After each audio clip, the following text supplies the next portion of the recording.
Hello friends, welcome back to RGM education YouTube channel. এই রবিবার অর্থাৎ এই আগামী 8ই মার্চ তোমাদের প্রত্যেকের কিন্তু গ্রুপ ডি পরীক্ষা রয়েছে এবং গ্রুপ ডি পরীক্ষায় 8 লক্ষ ফর্ম ফিল আপ হয়েছে। ঠিক আছে, এরকমই কিন্তু রিপোর্ট আছে, 8 লাখ ফর্ম ফিল আপ হয়েছে এবং পোস্ট রয়েছে 5,000 সামথিং, 5K সামথিং পোস্ট কিন্তু রয়েছে। তো কম্পিটিশন কিন্তু খুব হাই হতে চলেছে এবং গ্রুপ ডি পরীক্ষার যে নম্বর সেটা হচ্ছে 40 হচ্ছে এমসিকিউ টেস্ট হবে, তারপরে 5 নম্বর ইন্টারভিউ, 5 হচ্ছে এক্সপিরিয়েন্স, টোটাল 50-এর মধ্যে ইভ্যালুয়েশনটা হবে। এবার এই 40-এর মধ্যে আমি এর আগে একটা ভিডিও করে বলেছিলাম তোমাদের প্রত্যেকেই যে যারা এখানে সর্বোচ্চ স্কোর করতে পারবে তাদের কিন্তু এই চাকরিটা পাওয়ার সম্ভাবনা অনেকটা বেড়ে যাবে। অর্থাৎ টার্গেট যদি 40 বা 38 কাছাকাছি তোমরা পেয়ে যাও, তাহলে তোমাদের কিন্তু আগামীতে পরবর্তী যে স্টেপগুলো রয়েছে সেখানে অনেকটাই সুবিধা হবে। তো আজকের এখানে আলোচনা করব যে কিছু টিপস, বিশেষ করে তোমাদের মধ্যে থেকে যারা প্রথম পরীক্ষা দিচ্ছ, যারা প্রথম কোনো সরকারি চাকরির পরীক্ষা দিচ্ছ, আগে যারা পরীক্ষা দিয়েছো তারা জানবে বিষয়গুলো, বাট যারা প্রথম পরীক্ষা দিতে যাচ্ছ তাদের জন্য কিছু টিপস নিয়ে এসেছি, তাদের জন্য কিছু গুরুত্বপূর্ণ বিষয় নিয়ে এসেছি। সবার প্রথমে নিজের অ্যাডমিট কার্ডটা ভালো করে দেখে নেবে। অ্যাডমিট কার্ডটার এই যে ডান সাইডে এখানে ফটো এবং ফটোর নিচে সিগনেচারটা ঠিকঠাক আছে কি না, এটা হচ্ছে প্রথম কথা। যদি না থাকে ফটো সিগনেচারে কোনো ভুল থাকে, তাহলে তোমার যে এক্সামের ভেন্যুটা পড়েছে, যেখানে তোমার পরীক্ষা পড়েছে, সেখানে সকাল 10টার মধ্যে পৌঁছে যাবে অ্যাডমিট কার্ড, অরিজিনাল আধার কার্ড, অরিজিনাল প্যান কার্ডটা নিয়ে গিয়ে ওখানে যারা ভেন্যু ইনচার্জ রয়েছেন বা যারা মানে ফ্রিস্কিং করছেন তাদের সঙ্গে একটু কথা বলে নেবে যে এই ব্যাপার, এই আমার হচ্ছে এখানে ভুল রয়েছে। কারণ কমিশন থেকে কিন্তু এরকমই নোটিশ দেওয়া হয়েছে যে যাদের ভুল আছে সকাল 10টার মধ্যে সেখানে পৌঁছে যেতে হবে। এটা হচ্ছে প্রথম কথা। যাদের কিছু ভুল নেই তাদের কিন্তু ওই 11টা 45 পর্যন্ত তোমরা স্কুলে ঢুকতে পারবে, ঠিক আছে, বা কলেজে যেখানে তোমাদের সিট পড়েছে ঢুকতে পারবে। আচ্ছা, দ্বিতীয় কথা হচ্ছে খুব ভালো করে দেখে নিতে হবে তোমার পরীক্ষাটা কোথায় পড়েছে, এখানে কোন রিজন তুমি অ্যাপ্লাই করেছো, তারপরে তোমার কোন ভেন্যুতে পড়েছে, ভেন্যু অ্যাড্রেসটা কী রয়েছে, এইটা হচ্ছে তুমি দেখে নিলে ভালো করে। জেনে নিলে কী করে বাড়ি থেকে তোমাকে ওখানে যেতে হবে, সব কিছু তুমি কিন্তু আগে থেকেই ঠিক করে নিয়েছো। এইবার মনে রাখবে তোমাকে যে ওএমআর শিটটা দেওয়া হচ্ছে কি না, তুমি যে ওএমআর শিটটা পাচ্ছ, ওই ওএমআর শিটটা কিন্তু তোমার জন্য 1 কপি বরাদ্দ করা হয়েছে। ভালো করে বুঝবে জায়গাটা, যারা নতুন তাদের জন্য বলছি। ওএমআর কিন্তু 1 কপি রয়েছে তোমার জন্য, তোমার জন্য একটা প্যাকেট এসছে, সেই প্যাকেটের মধ্যে তোমার জন্য একটা কোয়েশ্চেন পেপার এবং তারপর ওএমআর, এবং ওএমআরের সাথে একটা কার্বন কপিও রয়েছে। অর্থাৎ তুমি যে পরীক্ষাটা দিচ্ছ কতগুলো সঠিক করলে, কতগুলো ভুল করলে, কী করলে, সেটার প্রমাণ তোমার কাছে থেকে যাচ্ছে। কার্বন কপি এবং কোয়েশ্চেন পেপারটা তোমাকে তারা কিন্তু দিয়ে দেবে। এইবার এই ওএমআরটা ফিল আপ করতে গিয়ে বিশেষ করে যে রোল নাম্বার, এই উপরে রোল নাম্বার এখানে থাকবে, ঠিক আছে, এখানে একটা বড় সংখ্যার রোল নাম্বার থাকবে, রোল নাম্বারটা সেখানে ফিল আপ করতে হবে সেখানে তোমাদের কোন বুকলেট সিরিজটা পড়েছে। এইবার ফিল আপ করতে যাওয়ার সময় খুব ধীরে ধীরে করবে, কারণ তোমার যদি এখানে ভুল হয়ে যায় তাহলে কিন্তু তোমাকে ওএমআরটা চেঞ্জ করে দেবে না, এটা কিন্তু মনে রাখতে হবে, ঠিক আছে। তাই ওএমআর শিটটা ফিল আপ করবে খুব সাবধানে।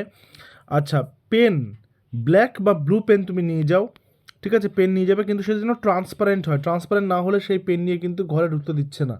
তো তোমাকে স্কুল থেকে পেন দেওয়া হচ্ছে, একটা পেন দেওয়া হচ্ছে, তুমি সেটা দিয়েও পরীক্ষা দিতে পারো, বা তুমি যে পেনটা নিয়ে গেছো সেই পেনটা দিয়েও তুমি পরীক্ষা দিতে পারো, ঠিক আছে, সেটা হচ্ছে তোমার ব্যক্তিগত ব্যাপার। এইবার পেনটা যেন ট্রান্সপারেন্ট হয়, ট্রান্সপারেন্ট না হলে তোমাকে মানে যেখানে ফ্রিস্কিং হচ্ছে সেখানেই কিন্তু আটকে দেবে এবং তারপর ঢুকতে দেবে না। দ্বিতীয় কথা, কেউ কিন্তু শু পরে যাবে না। শু বা যারা লেডিস ক্যান্ডিডেট রয়েছে, ফিমেল ক্যান্ডিডেট রয়েছে, তারা কিন্তু পাম শু জাতীয় কোনো জুতা পরবে না, বা যেগুলো রিসেন্টলি যেগুলো ফ্যাশনেবল জুতো হয়ে থাকে, যে সামনেটা কভার করা বাট পেছনটা খোলা রয়েছে, ওই ধরনের জুতোগুলো পরে যাবে না। গ্রুপ সি পরীক্ষাতে ওই ধরনের জুতোগুলো কিন্তু খুলে খালি পায়ে পরীক্ষা যেতে হয়েছে। চেষ্টা করবে উন্মুক্ত জুতো, যেগুলো স্লিপার্স রয়েছে, চপ্পল রয়েছে, যেখানে তোমার পায়ের আঙুলগুলো দেখা যাচ্ছে, যে জুতা পরলে তুমি সেই ধরনের জুতা পরে যাবে, তাহলে কিন্তু কোনো প্রবলেম হবে না, কারণ পরিষ্কার বলে দিয়েছে শু পরে যাওয়া যাবে না, ঠিক আছে। এই পার্টগুলো গেল। এইবার তোমার তো 40টা প্রশ্ন তোমার আসবে, তাই তো? 40টা প্রশ্ন কী থেকে? জেনারেল স্টাডিজ থেকে 20টা প্রশ্ন, প্লাস 10টা ম্যাথস থেকে, প্লাস 10টা থাকবে হচ্ছে রিজনিং থেকে। এইবার তুমি কিন্তু 40টা যে তুমি তার জন্য তোমার কাছে সময় থাকবে 80 মিনিট। এইবার একটা কথা মনে রাখবে, ধরে নাও তোমার প্রথম প্রশ্নটা চলে এসছে যে পাল বংশের প্রথম রাজা কে, তুমি অ্যান্সার দেখলে গোপাল। এবার তুমি সাথে ওই কোশ্চেনটা গোল করতে চলে গেলে, এইটা করতে যাবে না, তাহলে তোমার অনেকটা সময় নষ্ট হবে এবং ভুলভ্রান্তি হওয়ার সম্ভাবনা থাকবে। তুমি প্রথমে question number 1 to question number 40 তুমি দেখার সাথে সাথে তুমি যেটা সঠিক উত্তর তোমার মনে হচ্ছে সেটা তুমি ক্লিক করতে করতে চলে গেলে।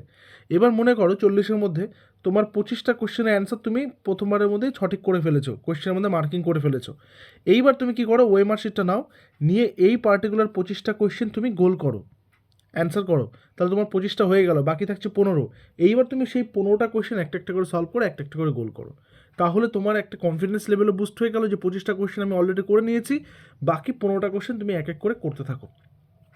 মনে রাখবে তোমার সময় কিন্তু 80 মিনিট, তাই এই 80 মিনিটে তুমি ম্যাথস আর রিজনিংয়ে তুমি যেই 10-10-20 নম্বর রয়েছে সেখানে তুমি যথেষ্ট সময় পাচ্ছ।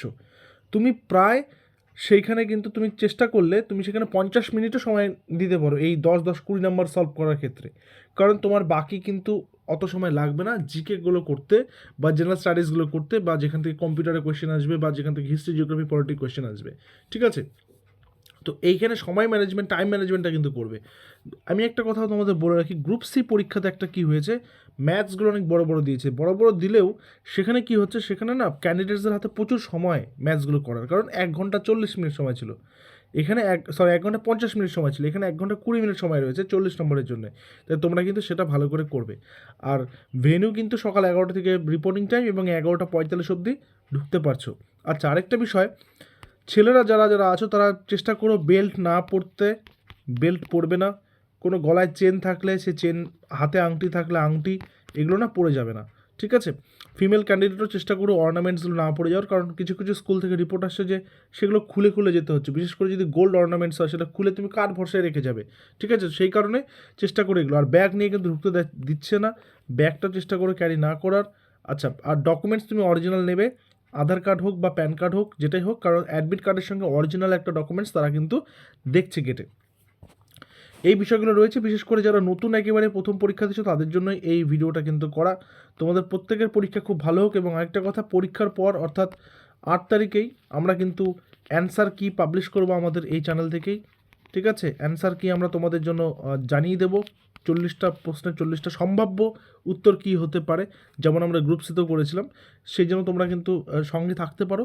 এবং 12টা থেকে যখনই 1টা 20-তে পরীক্ষা শেষ হয়ে যাবে, তারপর কোয়েশ্চেনটা পেয়ে যাবো আমরা হাতে। পেয়ে যাওয়ার পর আমরা কিন্তু সেগুলো অ্যান্সার রেডি করে তোমাদের জন্য অ্যান্সার কির ভিডিও কিন্তু নিয়ে আসবো। ঠিক আছে, তো তোমরা রেডি থেকো, এবং প্রত্যেকের পরীক্ষা খুব ভালো হোক। প্রত্যেককে অনেক অনেক অনেক শুভেচ্ছা, অল দ্য ভেরি বেস্ট। খুব ভালো করে পরীক্ষা দাও, যারা জীবনে প্রথম পরীক্ষা দিচ্ছ সরকারি চাকরি পরীক্ষা, তাদের জন্য পরীক্ষাটা খুবই ভালো হয়। ঠিক আছে, তো দেখা হচ্ছে পরবর্তী ভিডিওতে। Till then stay connected with RGM education YouTube channel. Thank you very much.